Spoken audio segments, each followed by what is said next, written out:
नमस्कार। हमारा आज का जो विषय है थोड़ा नेचर में ये विचित्र है और पर एक कटु सत्य है जो हम में से किसी के साथ ऐसा हो सकता है।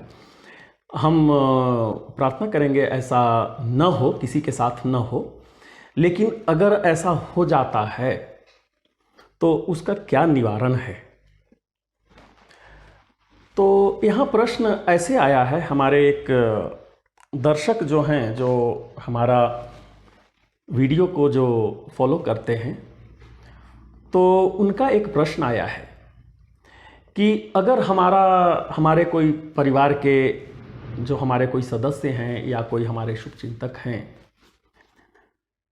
अगर वो हमसे बिछुड़ जाते हैं, अगर हमारा कोई परिवार का सदस्य जो है वो अगर बिछुड़ जाता है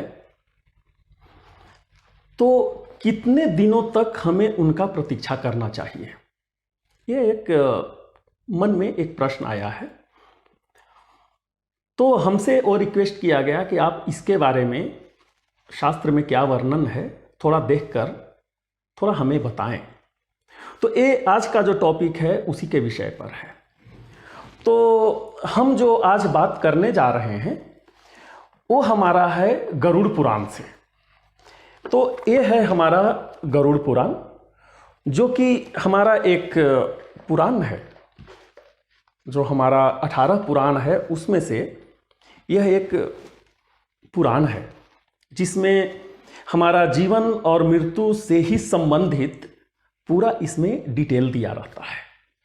तो हमारे गरुड़ पुराण में उसके विषय में क्या बोला गया है, आज हम उसके विषय में बात करेंगे। तो इसमें ऐसा बोला गया है कि अगर कोई हमारे जो अपने हैं, परिवार के जो कोई सदस्य हैं, अगर हमसे बिछुड़ गए हैं तो हमें कम से कम उनका 12 साल तक, 12 से लेकर के 15 साल तक हमें उनका इंतजार करना चाहिए। और इसके बाद में हमें उनका दाह संस्कार करना चाहिए, क्योंकि हमें वो पता नहीं होता है कि वो जो हमारे जो परिवार हैं वो अभी जीवित हैं नहीं हैं, हमारा कोई भी उनका पता नहीं है।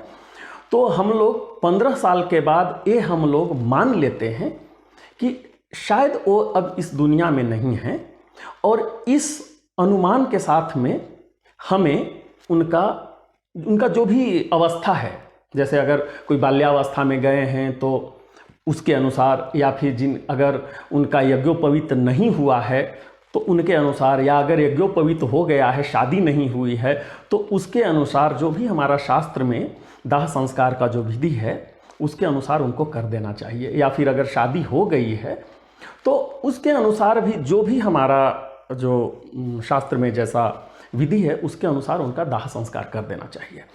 तो दाह संस्कार जब वो नहीं है तो किसका दाह संस्कार करेंगे। तो यहाँ पे ऐसा वर्णन किया हुआ है कि हमें उनका एक आकृति, एक पुतला बनाना है उनका, और वो पुतला ऐसे साधारण कुछ पुतला नहीं बन सकता है, उनका भी बनाने का एक विधि है। जैसे हमारे शरीर के अंदर कितने हड्डियां हैं, कितने बोन्स हैं, उसके अनुसार हमें कुश जो हमारा होता है उसके अनुसार किस स्थान पे, सपोज सीना में कितना कुश होना चाहिए, बाजू पर कितना होना चाहिए, पैर के पास कितना होना चाहिए, कमर में कितना होना चाहिए, ये पूरा यहाँ पे वर्णन किया हुआ है। उसके अनुसार हमें क्या है, एक आकृति बनाना है, और उस आकृति को हम लोग को दाह संस्कार करके, जितने भी दाह संस्कार के बाद जितनी भी विधियां हैं, जितना भी कर्म कांड है, वो सब कर लेना चाहिए। ठीक है, क्योंकि दाह संस्कार तो करना ही है। अगर हम नहीं करते हैं तो वो प्रेत योनि में ही घूमते रहेंगे। ठीक है, तो वो प्रेत योनि में न घूमे, उनके लिए दाह संस्कार करना अति अनिवार्य है। यहां तक तो सही है जैसे करना है। पर अब ऐसा देखिए कि अगर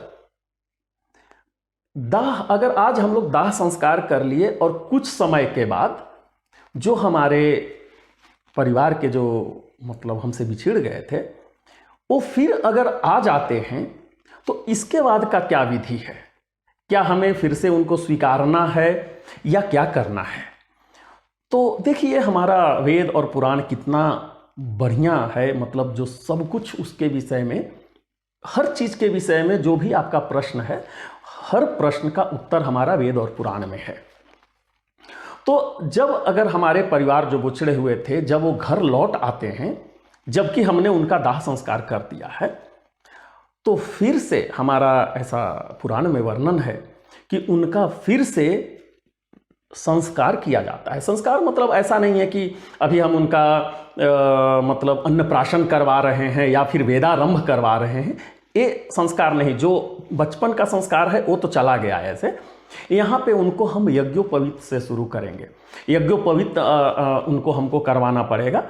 और अगर सपोज कीजिए कि उनकी शादी हो गई है, चाहे वो स्त्री हैं या पुरुष हैं, जो भी हैं, अगर वो शादीशुदा हैं और इसके बाद अगर लौट करके चले आते हैं, तो सपोज हम यहाँ पे कर रहे हैं कि अगर कोई पुरुष है जो कि हमसे बिछुड़ गए थे और उनका दाह संस्कार हो गया है और उनकी पत्नी है यहाँ पर, तो पत्नी होने के बावजूद भी वो पत्नी के पास नहीं जा सकते हैं, क्योंकि उनको फिर से दोबारा उनको शादी कराना पड़ेगा। बाकी जो संस्कार है, क्योंकि हमारा ये मानना है कि उनका ऑलरेडी जब दाह संस्कार हो गया तो उनका वो मतलब जन्म खत्म हो गया, दाह संस्कार के बाद उनका जन्म खत्म हो गया है और आप आए हैं तो फिर से आपका जन्म यहाँ पर हुआ है, तो पूरा संस्कार जो है वो भी, शादी भी एक संस्कार है, 16 संस्कार में से एक संस्कार शादी भी है।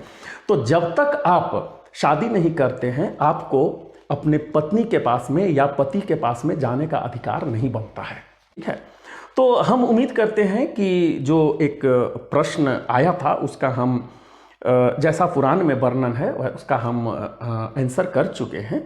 और हम चाहेंगे कि आप मेरा वीडियो को सब्सक्राइब कर लीजिए, क्योंकि इसी तरीक़ा से बहुत सारे प्रश्न आ रहे हैं और हम हर प्रश्न का हम उसका वेद में, पुराण में क्या वर्णन किया हुआ है उसके अनुसार हम आपको आंसर देते हैं। तो जब तक हम नया वीडियो के साथ आपके पास आते हैं, तब तक के लिए हम आपसे विदा लेते हैं। बहुत बहुत धन्यवाद। नमस्कार।